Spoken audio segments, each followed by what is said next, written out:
So I'd like to welcome you to this video, and it's an adventure. And I'm going to be talking about the adventure of being an MBSR teacher. The title of the talk is The Cultivation of an MBSR Teacher. And I'm going to be speaking a lot from my personal experience because I've been doing this for many years. I actually started teaching way back when we were called the Stress Reduction Program, and that was early 1980, 81. I started teaching here in 1984. And I'll tell you a little bit about how I got here. And I think the important thing to know, though, is how much I've loved this work all this time. And it's never grown stale. Because if you're really present, the work itself is actually a present. And so my first slide is a signature piece called the Hokey Pokey. And I like it a lot, and it came to me very spontaneously when I was in class 4 or class 5. And we were talking really about stress and stressors and what do you do about it. And so I was once, years and years ago, a pre-kindergarten teacher, and the Hokey Pokey came to me because you put your whole self in, you take your whole self out, and if you're successful, you allow yourself to be shaken all about. So you can continue learning and start anew. The other reason I'm starting with the Hokey Pokey, it was considered a little weird. John Kabat-Zinn said to me initially, "Elana, why are you doing the Hokey Pokey?" And it was hard to justify it and just say, well, it just came to me. But as the years have passed and more people have been doing the Hokey Pokey as part of training or class, I realized what was its genesis, and more important, I am having it here because it represents finding my voice. Because for many years I thought I needed to be like John Kabat-Zinn, or perhaps Saki Santorelli, or this one or that one, instead of Elana Rosenbaum. So I can be a little schmaltzy, and the Hokey Pokey can be what it's about at different times. But most important, it's a technique. And it suggests the importance of listening to ourselves and truly embodying what it is that we're teaching, so that it's a lifelong practice, and there really is no separation between being a teacher and living a life that's mindful. And right from the outset, I want to express gratitude that I've been in a position to do this work for so many years. I feel very grateful. So, what brought me to teaching MBSR? And my question to you is, what is your passion? What brings you to being a teacher? To bringing mindfulness into the world and doing your best to be a vehicle that serves others. So I thought I'd read The Journey. It's a Mary Oliver poem. And it speaks to what influenced me, and I like to think influences many others to begin this journey. And it's called The Journey. One day, you finally knew what you had to do and began, though the voices around you kept shouting their bad advice, though the whole house began to tremble and you felt the old tug at your ankles "Mend my life," each voice cried, "mend my life." But you didn't stop. You knew what you had to do, though the wind pried with its stiff fingers at the very foundations, though their melancholy was terrible. It was already late enough and a wild night, and the road full of fallen branches and stones. But little by little, as you left their voices behind, the stars began to burn through the sheets of clouds, and there was a new voice which you slowly recognized as your own, that kept you company as you strode deeper and deeper into the world, as you strode deeper and deeper into the world, determined to do the only thing you could do, determined to save the only life you could save, determined to save the only life you could save. So when I began to consider this work, actually I was being a psychotherapist. I'm a clinical social worker of a master's in social work and actually also education. And I'd been working in a large HMO organization down the road from the medical school. And at that time, I was in my 30s. I thought I was old. Now I think I was young. And I was really unhappy. I was unhappy with the conditions that I was in. I saw many, many people coming with all kinds of problems. And when they came into my office, they would be carrying a very heavy, or actually their medical chart would already be on my desk, and it usually was pretty thick. But at that time, there was absolutely no acknowledgement of the mind-body connection. And I'd go and I'd have lunch with the physicians at the HMO, and that was before the days of HIPAA. And sometimes we'd talk about a person. And it was very clear that there was a connection between their mental health and their physical health, but it wasn't being addressed. So I was feeling frustrated professionally, and I was feeling unhappy personally because I really wanted to be married, have children, do the whole thing, and none of it was happening then. The voices shouting in my ear, and I didn't know what was possible. But I heard that down the road there was some guy who did yoga at lunchtime, and that at another lunchtime there was someone else who did meditation. And the guy doing yoga turned out to be John Kabat-Zinn, and the person doing meditation was Larry Rosenbaum, who lived where I lived in Cambridge. And I would drive Larry to work to Worcester every Monday morning, because when I would go to the classes, I'd come back to my office in the HMO, and I'd have more energy. I'd feel much more able to be present with the people who came to me for help. So I was coming often enough that I got to know Larry, and then in driving him to work, I got to know him even better. And as I would complain, Larry would sing to me, "You can't always get what you want, but you get what you need." And at that time, I didn't believe it. You get what you need, if only you can trust and pay attention to what is here. So MBSR is based on the Four Noble Truths. There is suffering. I was aware of suffering. There are causes of suffering, wanting things to be different than they are, craving what you can't have. Craving itself causes suffering. And there is an end to suffering.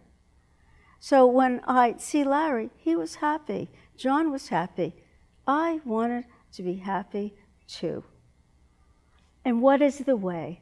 The way is through ethics, through right speech, right thought, right understanding, and that means sensitive, thoughtful, considerate, honest, caring, I think you know what that is. It's a very deep listening to what is correct for us.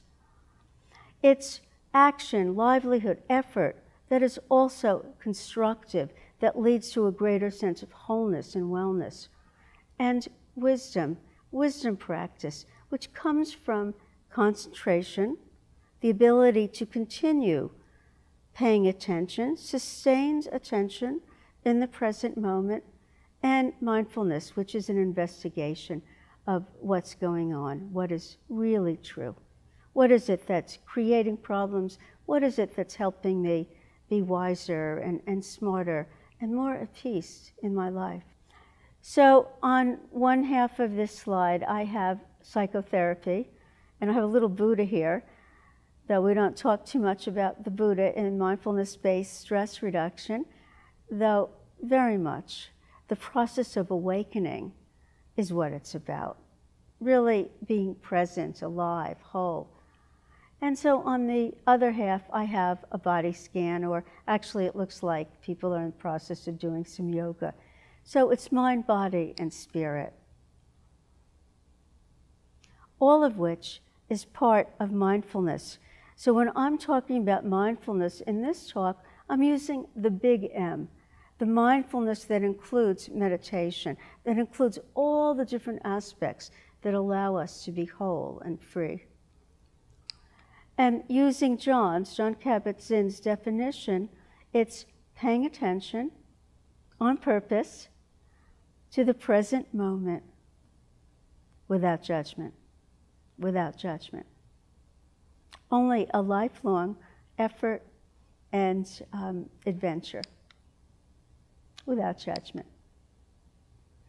So being mindful is experiencing the present moment as it really is, rather than what we think it is or wish it were, but as it really is.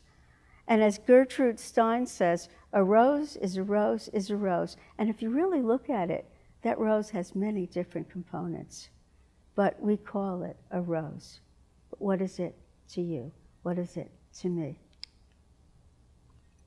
Now, that's a challenge, to be with things as they are. And if you're going to be a teacher of MBSR, it's important that there's a willingness to meet the challenge.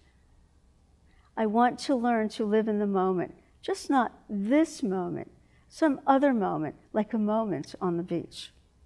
How many times have you thought that? I know I have. Or, well, maybe it's okay for an hour or two, but holy smoke, a whole weekend on the edge of awareness? I don't know. So we teach what we live. Holy smoke. An hour or two? No. Moment by moment, being here. That's mindfulness. And with it comes a willingness to be accepting of things as they are, ourselves as we are. And this is a picture of autumn in the fall. And I chose it because what happens in autumn in New England, the leaves turn beautiful colors, but they dry up and they fall down. And it's a natural process. Don't the leaves fall down just like this? Can we be in harmony? Can we flow with the natural processes of life? Can we accept impermanence, that everything changes? Everything changes. And this elephant balancing on that ball, and it says balance is the key to life, and that's true. Not that we're perfect, or that we always are one particular way, but that we're able to find a balance which is very dynamic, that's always changing, and yet harmonizing all these different forces so we can be here balanced. This is my reminder to breathe. So let's just take a moment and breathe. We're breathing whether we know it or not, but to breathe with awareness, noticing if you're on an inhalation or an exhalation. And then we can move on. Mindfulness is about being fully awake in our lives. It's about experiencing the exquisite vividness of each moment. We feel more alive. We also gain immediate access to our inner resources for insight, transformation, and healing. John Kabat-Zinn said that. This is why I continue teaching. We gain immediate access, to our inner resources for insight, transformation, and healing. And this really came home to me, the importance of the present moment, the importance of deep listening, the importance of acceptance. When in 1995, after I'd been teaching for about 12 years, mindfulness-based stress reduction, I was diagnosed with non-Hodgkin's lymphoma and went through chemotherapy. Oncologists said, oh, you just sailed through. I didn't quite agree, but made it through, continued teaching, gave people here in the classes an opportunity to be in another class if they weren't comfortable with my bald head or perhaps my skin getting somewhat pale, but was able to have the energy to teach. And then about 6 months later, it was discovered that the lymphoma had become more aggressive, and I'd have to have a stem cell transplant. And what sustained me during that time was the support of colleagues, of friends, of loved ones, and also going on mindfulness retreats. So I was on a mindfulness retreat while I was awaiting to hear the results of a CAT scan to see what was happening and whether the cancer was growing or not. Would I have to have this invasive procedure? Would I have to have more chemotherapy? Would I have to be hospitalized? Would I need a stem cell transplant? So I'm sitting out there. It was lunchtime. It was beautiful, beautiful summer day. And I wrote, I'm not ready to go. Not yet. Not now. Now the birds are chirping. The chipmunks prance about looking for a nut, a crumb, busy being alive. The grass is green, the vegetable garden lush, with lettuce and peas, kale and beets, marigolds. Not yet, please. The violets are just blooming. Let my breath come and go many more times. My heart opens wide to each sunset, every step, every sight, to eyes that smile, to sky that envelops us here, as we pay attention and mindfully wake to our sleepy selves. Must I face death to appreciate life? Must we face death to appreciate life? You can be happy, even if. And so that's a picture of me back in 1996. And I'm smiling. And I must say, people used to say, well, did that change things for you, having to go through such an intense experience? And the answer is yes. It made me more appreciative of being present, of doing work that is of service to others, of being able to impart the wisdom that I have to you, and to learn when maybe I'm not being so wise and do it again. And it allows me an opportunity to be in harmony, body, mind, and spirit. And we don't talk about spirit in class, but what is spirit? What is it that allows us to continue learning, growing, being in the fire of this work, of opening to what is here as things change, as we see death, as we grow older, as we know people who die, who age, who have losses? Can we hold them fully with integrity, with our heart, with our whole being? And so whether we mention Spirit or the Buddha, what is it that is being embodied when we're teaching? What is it that keeps us motivated, alive, and free? Teaching MBSR really helps me continually, the belief that there really is more right with us than wrong. That no matter what's happening, we're not our disease. We don't need to identify with what we consider to be the problem or the story. We have choices. We do have the power to effect change, to affect change. We are responsible for our actions and the consequences of our actions. What we do makes a difference. So Shauna Shapiro did some study of mindfulness, and she came up with 3 main factors that she saw. Of course, there are many more, but intention, attention, and attitude are all crucial and part of the curriculum, as is curiosity. What are you curious about right now? Curiosity. Curiosity helps us continue to investigate what's here, to continue to find wonder, to continue to learn. Curiosity, to be alive.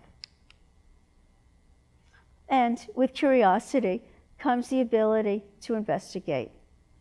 And how are we investigating? What's our attitude around it? Is it tight and clenched? Is it despairing? Is it optimistic? How do we examine what's here? Are we willing to be in the fire? A group of us, many teachers who have taught here have considered ourselves to be little chickpeas, because there's a Rumi poem about a chickpea in the pot and it wants to jump out. And the cook keeps putting it back into the pot.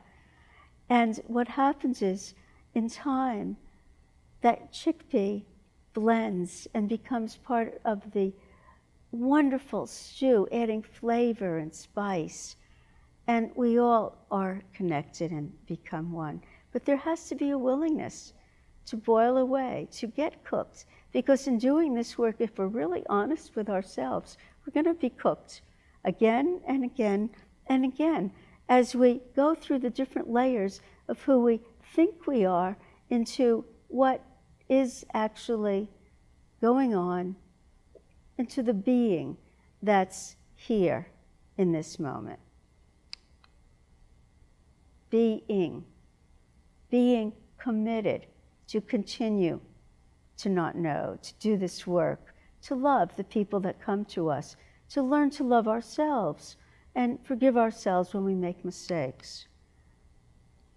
Commitment to be awake to that which is alive for us.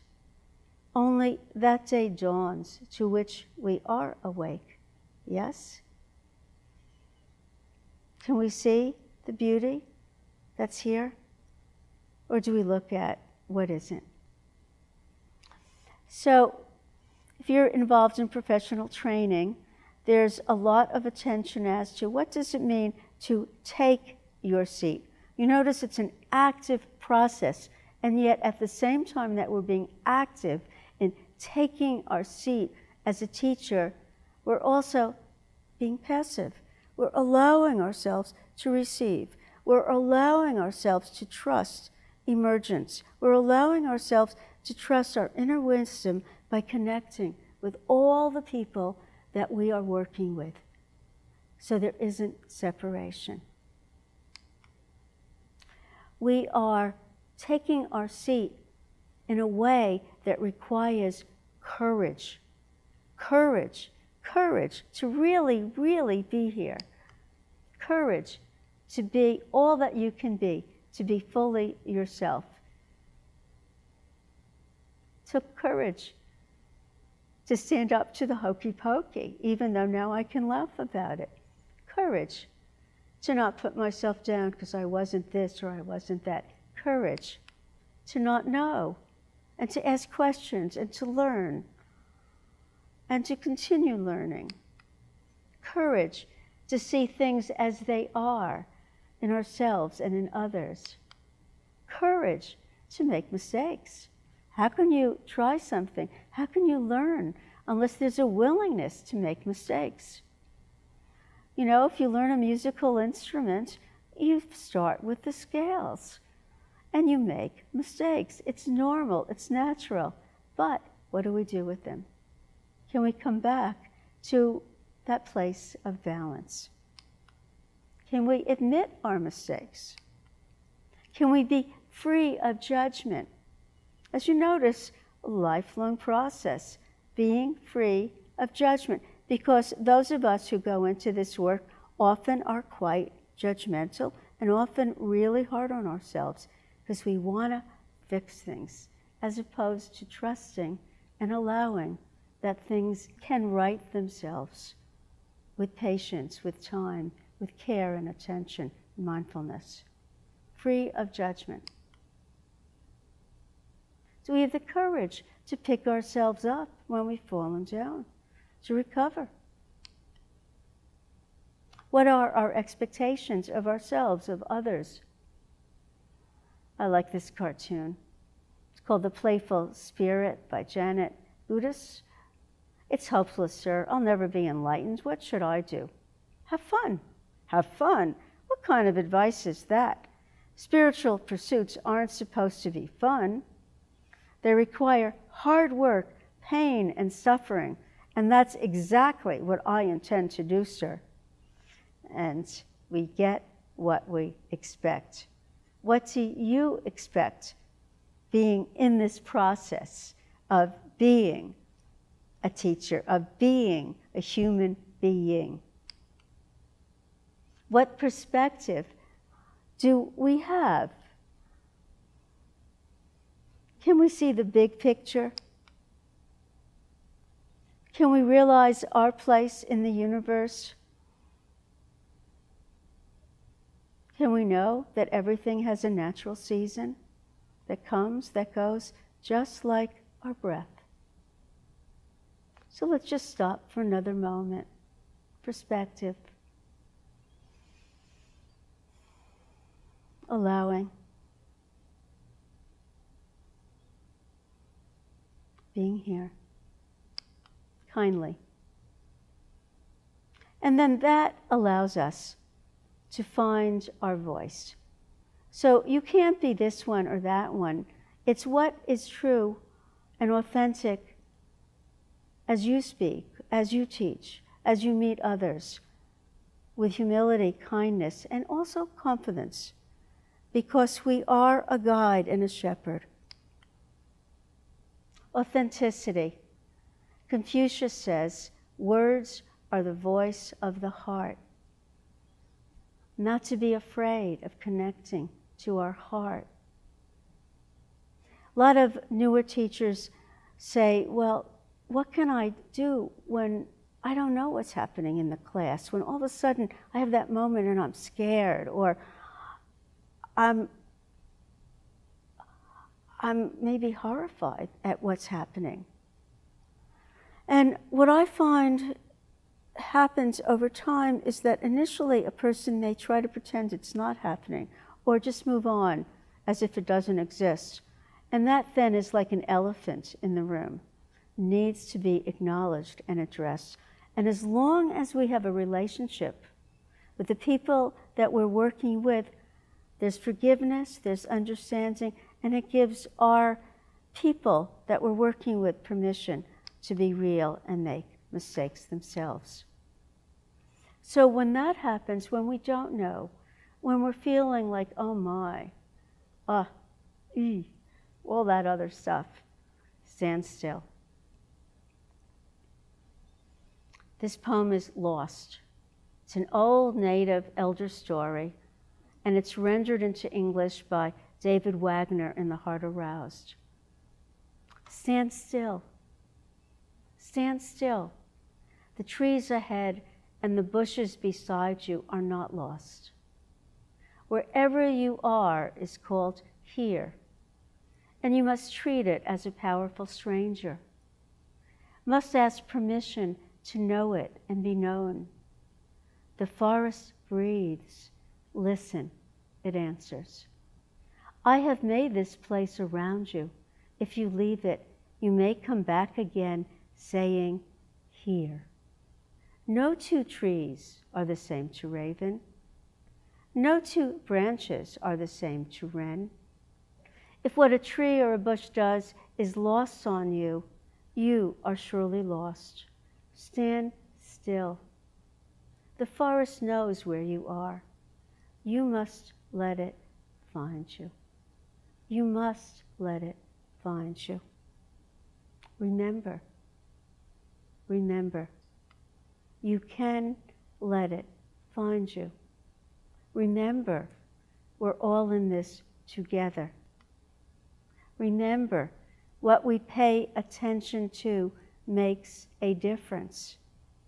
Remember what it is to be awake, that only that dawn is here if we can see it, feel it. This is a classic story. Sometimes I'll mention in class. Two wolves, one represents all that's unwholesome, the other represents all that's wholesome. There's only enough food for one of the wolves. The question is, which wolf is going to live? And the answer is the one that we feed. What are we feeding? I ask myself that. What am I feeding? What am I feeding you? Attitude. My father had this on his wall as he was living with us in the last stages of his life, the last stages of having cancer. Underlines, you cannot prevent the birds of sorrow from flying over your head, but you can prevent them from building nests in your hair. And that's a way that we help people work with negative thoughts, with rumination, with depression, with things that go wrong. You can prevent them from building nests in your hair with effort, with ethical behavior, with practice, non-judging, non-straining, right effort, non-clinging, equanimity, you're letting be, beginner's mind, openness, spaciousness, patience. I had an epiphany. We don't have to keep going around the same old thing again and again. We can get off the wheel. I had an epiphany. That helps us stay fresh and be fresh. Each moment, new moment. Each moment, wow, it's here. What journey are you on? Can we be aware of all the steps along the way? Are we able to stand still? Can we be loving and kind, free of suffering, and help others do the same? May we be free from inner and outer harm, safe and protected. May we receive. May we be happy in mind and body. May we be healthy mentally and physically. May we live with ease. And as we give to ourselves, may we expand out to others that we know, that we don't know, that we love, that we may not like. May we all be peaceful and live with ease. And I'd like to end this with a poem by John Wellwood, and it's called Enough. So my advice to those of you who are really interested and have the passion to continue to open to all that's here is called enough. Enough. Forget about enlightenment. Sit down wherever you are and listen to the wind that is singing in your veins. Feel the love, the longing, the fear in your bones. Open your heart to who you are right now, not who you'd like to be. Open your heart to who you are right now, not who you'd like to be. Not the saint you're striving to become, but the being right here before you, inside you, around you. All of you is holy. You're already more and less than whatever you can know. You are already more and less than whatever you can know. Breathe out, look in, let go. Thank you. May you live with ease.